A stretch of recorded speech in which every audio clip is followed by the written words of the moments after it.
शाम का वक्त उदयपुर का व्यस्त दिल्ली गेट इलाका और एक कोचिंग से घर लौटती छात्रा। सब कुछ बहुत नॉर्मल सा था, लेकिन कुछ ही मिनटों में हालात ऐसे बदल गए कि सवाल खड़े होना लाजमी है। क्या अब बेटियां सड़कों पर सुरक्षित नहीं हैं? क्या बदमाशों के हौसले इतने बुलंद हो चुके हैं कि भीड़ भाड़ वाले इलाके में भी छेड़खानी से नहीं डरते? राजस्थान के शांत माने जाने वाले शहर उदयपुर की, जहां एक छात्रा को अपनी इज्जत और जान बचाने के लिए सड़क पर दौड़ना पड़ा। शुक्रवार की शाम एक छात्रा रोज की तरह अपनी कोचिंग क्लास खत्म करके बाहर निकली।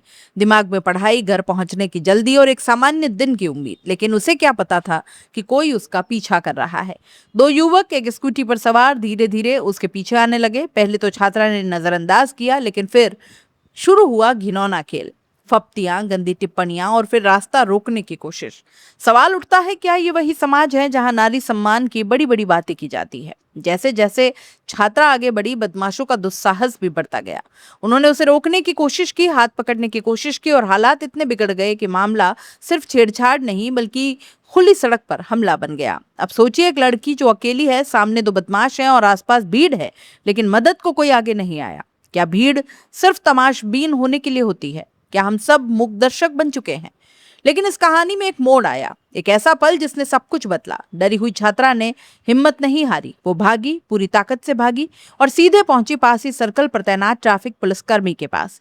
जैसे ही बदमाशों ने पुलिस की वर्दी देखी, उनकी सारी हेकड़ी निकल गई।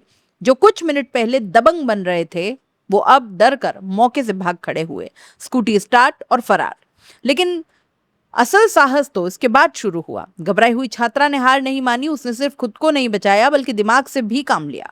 भागते हुए बदमाशों की स्कूटी का नंबर नोट किया, तुरंत अपने पिता को फोन किया और फिर सीधे थाने पहुंचकर रिपोर्ट दर्ज कराई। अब सवाल यह है कि क्या हर लड़की इतनी हिम्मत दिखा पाती है, या डर, समाज और बदनामी के डर से चुप रह जाती है? पुलिस के मुताबिक दोनों आरोपियों के खिलाफ नामजद मामला दर्ज कर लिया गया है। स्कूटी नंबर के आधार पर उनकी पहचान की जा रही है और तलाश जारी है। लेकिन यहाँ सबसे बड़ा सवाल यही है, आखिर कब तक? कब तक बेटियों को सड़कों पर खुद ही अपनी सुरक्षा करनी होगी?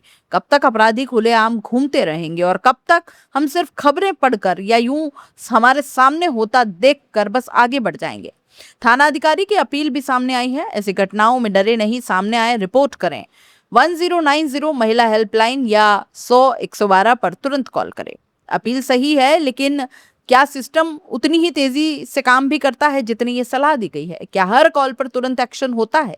क्या हर पीड़िता को न्याय मिलता है? ये घटना सिर्फ एक केस नहीं, बल्कि ये एक ऐसा आईना है जिसमें हमारा समाज दिख रहा है, जहां अपराधी तो बेखौफ है और पीड़िता को खुद अपनी लड़ाई लड़नी पड़ रही है।